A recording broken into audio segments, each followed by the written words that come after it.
Story 1. We have a nosy neighbor who is the polite type of Karen. And let me tell you, that type is the most annoying one. That's why we try our best to avoid her as much as possible. So a couple of years ago, when I was 14, at the time, my parents went to visit our aunt who happens to live in a different town. So they are going to be out of town for a couple of days, leaving me and my older sister in the house for the weekend. My sister told my parents that she wanted to have a party at that time with her friends in the house. My parents, thinking it's a play Mario Kart with your friend type of party, agreed. The cast Karen, my sister, Kevin Jr., who is Karen's son. The night my parents left, people started coming to our house while I was upstairs playing Minecraft with my friends or something. That party wasn't that big, but it was big enough to hear the noises across the street, and the booze you can smell from a mile away. It's 8-9 p.m. and the music is playing out loud and the doorbell rings. My sister, seeing Karen through the door viewer, she guesses that our beloved neighbor came to complain about the loud music. But when she opens the door and surprise, Kevin Jr. is behind Karen. He was the typical spoiled neighbor's kid and is 2 years younger than me. My sister, worried that Karen would tell our parents about the ongoing party filled with booze, greets Karen. "Hello, Mrs. Karen." Karen, with a glued smile on her face, says, "Hi there, sweetie, it seems that you are having fun tonight." My sister, trying to resolve the problem as quickly as possible, asks, "Yeah, we are. Are you here because of the loud music? We'll turn it down if you want to." Karen, still smiling, says, "You know the music is a little loud, but I came here asking if Kevin Jr. can join you." My sister, not knowing what to say about her party filled with drunk seniors, tells Karen that the party is for older kids and that she may not want little Timmy dancing in here. Karen shrugs her off and tells her, "My sweet boy is more mature for his age, and he would get along with you and your friends." My sister, trying to hint at what may be in the party, "Listen, Mrs. Karen, I don't doubt your son's intelligence, but we may be doing things you don't want him near. He could stay with your sibling if he wants to." Let me tell you, if Karen actually agreed, I would have rather eaten poop than staying 10 minutes with this cringe generator of a kid. The first and last time he came to our house, he broke my Nintendo Switch and stole a Star Wars figure from my room. Karen said, "Well, my son wants to do whatever you're doing here. Besides, what are you actually doing here? Drugs?" My sister gave up and told Karen, "No, Karen, we don't want your son in here. Please just go home and we will turn the music down." Karen's smile faded away and her tone turned serious. "Where is your mother? Let me talk to her." While everything is happening, Kevin Jr. is standing behind waiting for his mom to find him something to fill his boredom, and trust me, he did not care about what is happening here. My sister, shocked, told Karen that our parents weren't home and said, "You really don't care that your son would join a party filled with drunk people? Oh, so you are drinking. How could I have not guessed the smell coming out of your mouth? I bet you are doing drugs too." My sister gets angry too and tells Karen, "What do you want now? We are not doing drugs." Karen, infuriated, says, "Don't you dare speak to me with that tone. Then, take my son or I will call the police on you." My sister, scared as hell, gathers her courage and tells Karen to scram off and shuts the door on her face. She quickly cleans the house, tells her friends to go, puts the alcohol in the cabinets, and some were so drunk that it was like living hell in 20 minutes. And while cleaning the house, Karen jumps out of nowhere at the window, phone in hand, trying to take a video of my sister with a smug face. But my sister gets to spot her and pulls the curtains quickly. Then the police arrive thinking minors are having a party while snorting some cocaine, check the house, and find nothing suspicious other than my sister's booze-filled breath. Apparently, Karen moved the alcohol out of the entire picture and only called the cops like they're growing crack in the party. So they couldn't connect my sister's alcohol consumption with Karen's accusation and the party. And fortunately, Karen's video turns out to be useless from her video shooting skills and actually can be charged with invading my sister's privacy. But my sister chose not to do anything. They talked to Karen before they left. My parents were told about everything mainly because my sister consumed alcohol at home without any guardian's knowledge, and pieced it with the friendly party, and of course, they were not happy with it. But my father was more infuriated by Karen that there are so many stories about him screaming on her doorstep. Story 2. Okay, so let me give some context before I start. I have a condition called growth hormone deficiency, which isn't a very serious condition. What it means is that my pituitary gland doesn't produce enough hormones, which makes me short and underweight. This will be important later in the story. One day, my brother, who I will call Paul, my friend, who I will call Jason, and I went to the park after school. This happened about a year and a half ago. The park we liked to hang out at was right next to the elementary school, and students were just getting out as we arrived. Anyway, my brother and I brought our bikes to the park because it had a large basketball court that no one really used. So we rode our bikes around on it. Then, an entitled mother, who looked to be in her late 30s, came over with her baby and her young child, who I will call the entitled kid. At first, we were just minding our own business when the entitled kid took out a small basketball and started playing on the court. We didn't mind, so we simply went to the other side of the court to continue riding our bikes. About 5 minutes later, the entitled kid came over and asked if he could ride my bike. At the time, I was in the 8th grade, but because of my condition, I looked like I was in the 5th grade. The entitled kid was probably in the 2nd grade, and he was pretty small. He came over and asked if he could ride my bike for a few minutes. This was a really nice bike that cost my parents about $400, so I wasn't just going to hand it over to him. This is what happened. The entitled mother asked, "Can he ride your bike for a few minutes?" I responded, "Sorry, but he's too small. If I let him ride the bike, he could fall off and hurt himself." The entitled kid said, "I want to ride your bike." I told him again, "I'm sorry, but I can't just let you." At that point, the entitled kid started screaming for his mom, who was sitting on a bench about 15 feet away. She came over and asked him what was wrong. He told her that I wouldn't let him ride my bike. This is what happened next. The entitled mother said, "Just let him ride the bike for a few minutes." I answered, "No, ma'am. He could fall and hurt himself. He is too small." She glared at me and replied, "I don't care. You're in a public space, so you should let my kid ride your bike." I tried to explain, "No, I can't. He could." But she interrupted, shouting, "Let him ride the bike." She then yanked the bike right out of my hands, and it fell to the ground. She picked it up, gave it to her son, and blocked me from trying to take it back.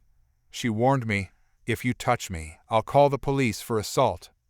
Then crash! The entitled kid rode straight into the basketball pole. He was too small, and he could barely steer or reach the pedals. He started crying, and the chain on the bike got stuck. He had a small scratch from hitting the pavement, and there was a little bit of bleeding, but it wasn't anything serious. I shouted, "You broke my bike. That cost $400. The entitled mother snapped back, "I'm calling the police for child endangerment." I quickly responded, "Then I'm calling the police for destruction of property and assault." I didn't mention it earlier, but when she yanked the bike away, she grabbed my arm and even elbowed me. As soon as she heard what I said, she ran off with her son and baby. After that, we stopped going to that park after school, which was a real disappointment because it had been our favorite spot. Story 3. I bought a 2010 Mustang GT, Model S 197, for around $5,000, and I wanted to modify it. My dad is a manager at a mechanic shop, so he lets me use the tools at the shop. I put my car on the lift so I could access the bottom of it. Just as I was about to start working, I heard the front door slam shut, and I overheard a lady talking about needing an oil change for her 26 Honda Civic. The desk employee directed her to the back to find an open mechanic. As she started walking back, I continued working on my car. She noticed me looking up as she came toward the work area and then saw me turn back to my car. When she walked in, she came over, tapped me on the shoulder and said, "Excuse me, but I saw you staring at me, and then you went straight to a car to work on it, so you could avoid working on my car." I replied, "Ma'am, I don't work here, I'm just—" She cut me off, insisting, "Yes, you do. You're back here working on cars, so obviously you work here." I responded, "I'm just here working on my own car. Please go ask someone who actually works here, sorry." She got irritated and said, "I want to talk to the manager and get you fired because you're too lazy to do your job. And you're too young to even own a car like that." She was referring to my 2010 Mustang GT, which I had purchased for around $5,000. At that point, I decided to just go along with her story. I said, "Fine, you got me. I do work here. Do you want me to call the manager over?" With a smug expression, the lady said, "I knew it, you lazy kid." So I pulled out my iPhone 5 and called my dad, who is the manager. The call went like this. Me. "Hey, I have a lady down here wanting to talk to you. Can you come down here?" Dad. "Yeah, sure, no problem. I'll be there in 5. "Okay, see you soon then?" I hung up and told her, "He said he'll be here in 5 minutes. She smirked and said, "You're going to lose your job." A few minutes later, my dad arrived. I waved at him through the garage door, and he walked in, heading straight over. He asked the lady politely, "What seems to be the problem here, miss?" She pointed at me and said, "This young man tried to get out of working. He claimed he doesn't work here and even tried to say this car is his." She pointed at my deep black Mustang as she spoke. My dad smirked slightly and asked her, "Would you like me to have this young man removed from the lot?" She quickly answered, "Yes, right this moment, and he should be fired." My dad then calmly said, "Oh, okay, but I forgot to mention something important. My son doesn't work here. He just uses the shop to work on his cars, and that car you're pointing at is actually his. I even went with him to buy it." The lady's face turned bright red as the truth sank in. Flustered, she suddenly picked up a wrench and threw it at me. Luckily, I dodged, but it hit the side of my car instead, leaving a dent. She shouted, "Forget all of you," in frustration. She tried to storm out, but several of the shop workers blocked the doorways. Most of them are about 6 feet tall and pretty strong, so she had no chance of forcing her way past them. It took only about 10 minutes for the police to arrive. Before heading to the back, the officers reviewed the front desk footage of what happened. After I gave my side of the story, the lady was charged with damaging personal property. That was the end of the whole ordeal. Unfortunately, I don't have my Mustang anymore, since I eventually sold it and bought a Jeep instead. As for the lady, I haven't seen her since that day. Story 4. This happened during summer break from college when I was back in my hometown. I was almost 21 and had been working at a local garage to make some extra cash before heading back to school. My friend told me about this party that his buddy was invited to, way out in the rural part of town. My friend was one of my closest buddies from high school. The other guy, well, he was this smooth-talking charmer who always seemed to have some sketchy scheme going on.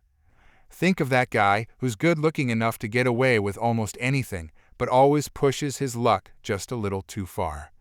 That was him to a T. I was designated driver that night since I had my old Mazda van. Thing was a beast, but it got us around. We drove out to this run-down house where the party was happening. The whole setup was in the backyard around a big bonfire, surrounded by pickup trucks and people in boots and farming gear. The weird part was that the woman who owned the house was there supervising everything. She was this middle-aged lady in a tank top who was just letting everyone drink, even though half the people there were clearly underage. Since we were almost legal anyway, we didn't think much of it at the time. The party was going fine for the first couple hours. My smooth-talking friend, being himself, ended up sitting on the back of someone's truck with this girl he'd just met. Good for him, I thought. But then I noticed across the yard that this other girl was crying her eyes out. I didn't know her, so I didn't want to get involved in whatever drama was happening. She looked pretty upset though. After a while, it was getting late, and we decided it was time to head out. That's when everything went completely insane. When we're walking toward my van, the tank top lady starts screaming and charging across the yard like some kind of wild animal. She was yelling about calling the police and how we thought we could just treat her daughter like garbage. My friend and I are looking at each other like, what the hell is happening? Turns out my smooth-talking buddy had some kind of history with the crying girl. Maybe they dated, maybe they just hooked up. I never got the full story. But when he was with the other girl at the party, the daughter got upset and told her mom what was going on. So now this entitled mother thinks she has the right to play judge and jury because her daughter is sad about seeing her ex with someone new. She kept screaming about how we were all going to jail and that nobody disrespects her family. I tried to tell her we were just trying to leave and that there was no crime here. She got even madder and shouted back that I shouldn't dare tell her what's a crime in her own yard. I still don't know what she thought the police were going to do. Like, what law did anyone break? Your daughter's feelings got hurt. But here's where it gets really bad. This psycho woman walks up and slaps my friend's new girlfriend right across the face. Hard. Both my friend and I tried to get between them, but this lady was on a rampage. My other buddy had already jumped in the car because he could see this was about to get ugly. The girl my friend was with managed to get in the passenger seat of my van and I got behind the wheel. But she couldn't get her door locked before the crazy mother yanked it open and started trying to drag her out of the car. The girl was begging for help, and this maniac kept trying to pull her out while she was strapped in with her seatbelt. The crazy woman was screaming that we weren't leaving until the police got there. The girl had her seatbelt on, so this maniac is literally trying to rip her out while she's strapped in. I could see the door was bending backward from all the pulling. I ran around to the passenger side and tried to wedge myself between the girl and this lunatic mother. I'm trying to push her back and protect the girl at the same time. I told her to let go and that she was damaging my car, but she yelled back that she didn't care about my stupid car. I managed to get her to step back from the van. I thought maybe that was the end of it and we could just drive away. But when I turned around, she punched me right in the chin with a closed fist. This grown woman just decked me for trying to stop her from assaulting someone else. My jaw was ringing and I could taste blood. That's when my self-defense training kicked in. I threw a straight kick right to her collarbone and knocked her flat on her back. She went down hard and started crying and screaming even louder. She kept wailing about how I assaulted her and that she was calling the police and we were all going to prison. We didn't stick around to hear the rest. I gunned it out of there with gravel flying everywhere. Everyone in the car was half laughing, half in shock at what had just happened. My friend was shaking his head and saying he couldn't believe I kicked her. I told him she punched me first and asked what I was supposed to do. The girl thanked me for helping her and said that lady was completely insane. My other friend said he'd never seen anything like that and wondered who attacks people at their own party. We drove back to town, still trying to process everything. My chin was swollen and my van's passenger door was bent, but at least nobody got seriously hurt. A few days later, I heard through the grapevine what happened after we left. The police did show up, just like she kept threatening. But instead of arresting us for imaginary crimes, they arrested her for providing alcohol to minors. Turns out when you call the cops to your own house where you're hosting a party with underage drinking, they tend to notice that part. Who could have seen that coming? So this entitled mother who thought she could assault people and call the police ended up getting herself arrested instead. Sometimes the universe has a sense of humor. My friend never did tell me the full story about what happened between him and the daughter. But I learned that night that some people think being upset gives them the right to attack strangers. And I learned that my old karate lessons still worked when I needed them. Story 5. I had this one friend, and I'll call them fried as I think their brain was a little fried. So we met right before 8th grade year at a one-day summer camp. We hit it off all right, and during 8th grade was okay. However, when we were freshmen, 9th grade, Fried somehow got worse. As well, Fried made friends with other people who probably are not the best for them. I did not like those people, yet Fried did.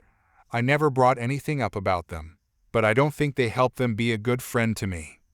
Now we both are in a band, and I aspire to do music in the future.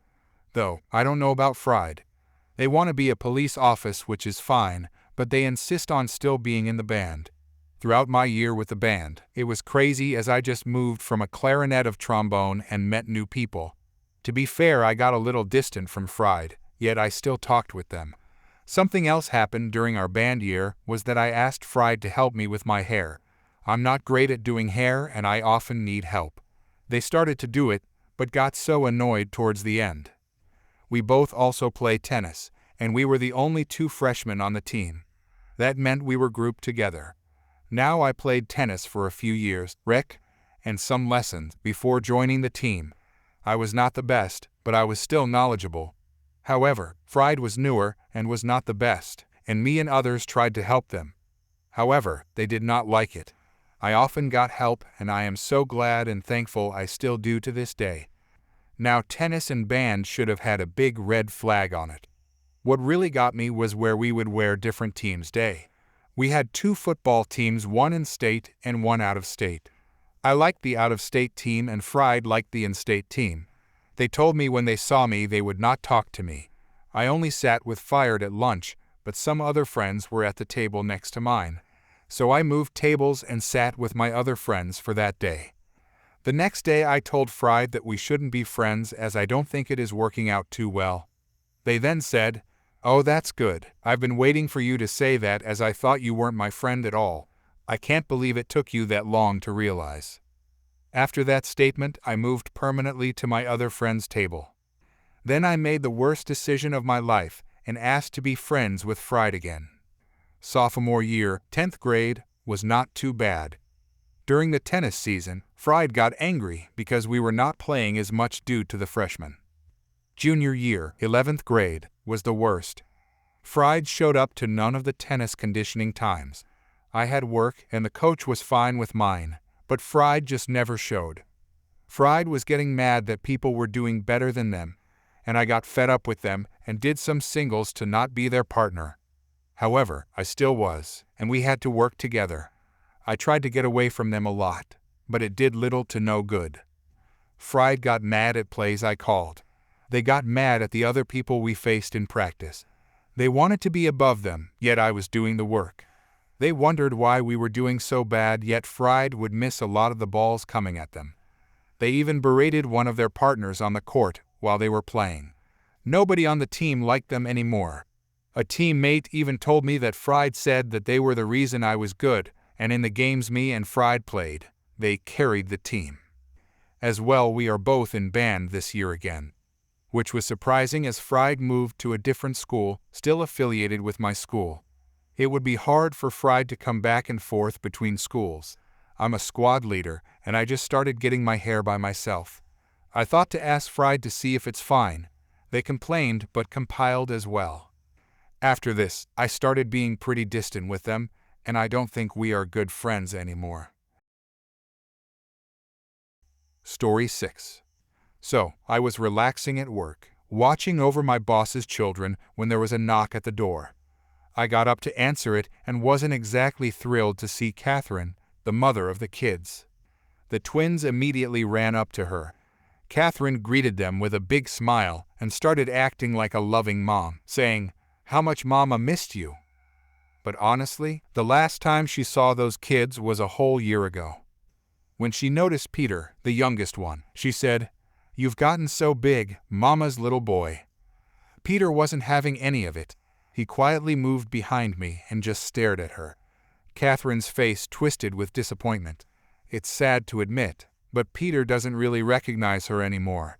He knows she's his mom, but there's no relationship between them at this point. Catherine, still clearly upset, told the twins to go get Daddy.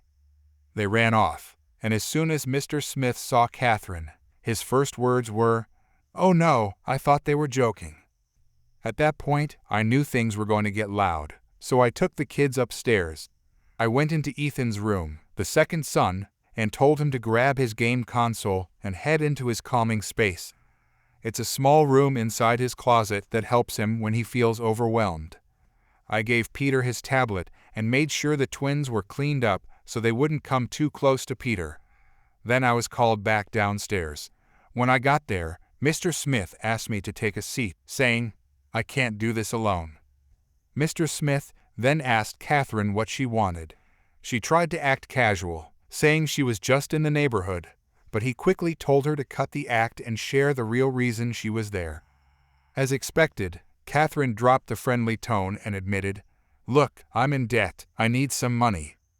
When Mr. Smith asked how much, she replied, $1 million. Mr. Smith then asked, "What happened to the $1 million I gave you last year?" Catherine said she had already spent it and insisted that she deserved to live in luxury.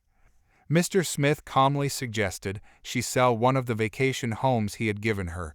To everyone's surprise, she said she had already sold them. I was stunned, but Mr. Smith didn't even flinch.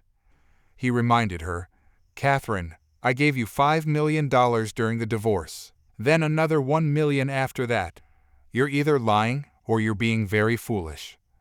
Catherine fired back that she didn't care what he thought. All she wanted was the money so she could leave. Mr. Smith told her, "No." Catherine was visibly shocked. She was completely appalled that he would refuse her. She repeated, "Well, I need that money." Mr. Smith's response was firm, "Well, I don't care anymore." The strange part is that Mr. Smith is normally very upbeat. He has the same cheerful, playful energy as Will in The Fresh Prince of Bel-Air.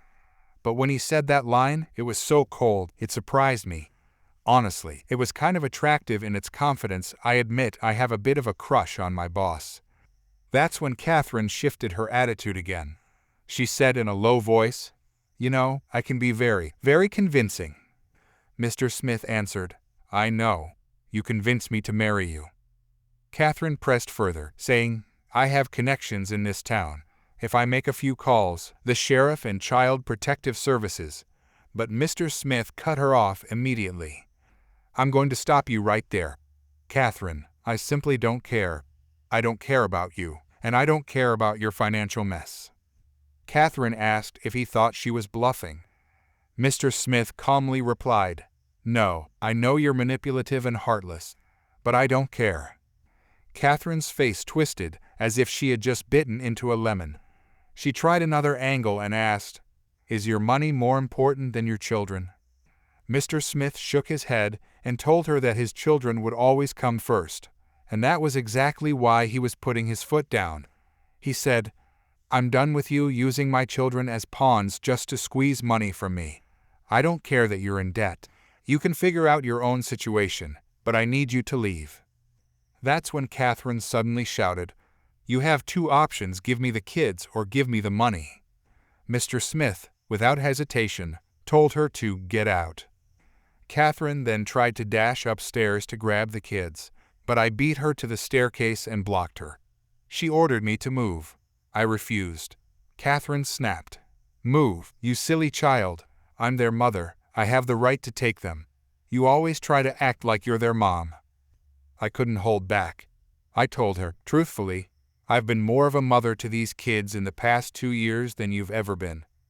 Maybe the saying is true that the apple doesn't fall far from the tree, because at that moment Catherine grabbed me by the hair.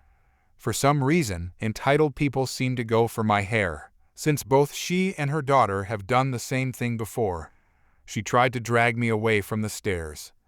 Before I could react, Mr. Smith stepped in with incredible force.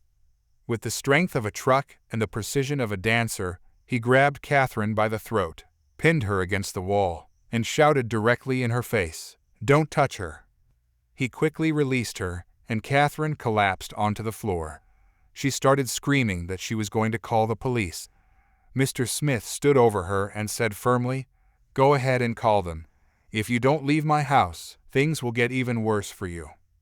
For the first time, Catherine looked genuinely afraid of him. The irony wasn't lost on me. He had been her emotional and physical target for years, but now she was the one backing down. Mr. Smith then asked with cold sarcasm, "Do your legs work, or do you need me to drag you out?" That was enough to send Catherine scrambling to her feet and rushing out of the house. As soon as she was gone, Mr. Smith walked straight into the kitchen. I followed quietly and watched as he poured himself a drink. His hands were trembling as he stared down at the one he had used to grab Catherine. He was shaking with rage. I asked if he was okay, but he didn't respond right away. After a long pause, he finally muttered, "I didn't mean to lay my hands on her." Mr. Smith had never done anything like that before. Even when Catherine pushed him to the edge in the past, he never hit her. He turned to me and asked if I was all right. I told him I was fine, but I admitted I was more worried about him. That's when everything he had been holding back came crashing down. His pain, his anger, and his sadness poured out all at once. He broke down, sobbing, and the only words he managed to say were, "I'm just so tired." And then, as if the night couldn't get any worse, the front window suddenly shattered. If your first thought was Catherine came back with a baseball bat, you'd be right. My heart was racing as Mr. Smith handed me the phone, giving me clear instructions to call the police. He then rushed to get the kids and locked all of us in the bathroom. I followed his instructions, trying to stay calm while speaking with a police dispatcher on the phone. Meanwhile, I focused on keeping the 4 children calm and reassured. We all stayed huddled in the bathroom, waiting anxiously. After what felt like forever, Mr. Smith came back into the room while still on the phone with someone. A deep male voice eventually called out from downstairs, telling us it was safe to come out. We cautiously went down and saw an older man standing there with a shotgun. I instantly recognized him. It was Officer K, the police officer who lived across the street. Relief washed over me the second I saw him. What made me even happier was the sight outside. Catherine was lying face down on the ground with Officer K's son kneeling on her back to keep her restrained. Me and the kids were escorted to Officer K's house for safety while backup arrived. When the police cars pulled up, they wasted no time. Catherine put up quite a fight, but they managed to get her under control. Honestly, it was almost comical watching her resist while being handcuffed and placed in the patrol car. The officers then came to check on us, making sure none of us were injured, and began taking our statements. In the middle of this, Mr. Smith's oldest son, Mike, was called to come pick up the kids and take me home. Catherine, during her rampage, had destroyed both the family minivan and Mr. Smith's personal car. When Mike arrived and saw his mother sitting in the back of a police car, he couldn't help but laugh. He even taunted her like she was some kind of caged animal. The officers quickly told him to knock it off, reminding him this was still serious. After that, we all piled into his car. Before I left, Mr. Smith pulled me aside and told me to text him when I got home safely. He also told me to take some time off and assured me that he'd pay me for the full following week regardless. Now I'm home, and I just finished texting him. I even asked for permission to share this story, and he gave me the go-ahead. And honestly, all I can say is that 2021 hasn't been great either.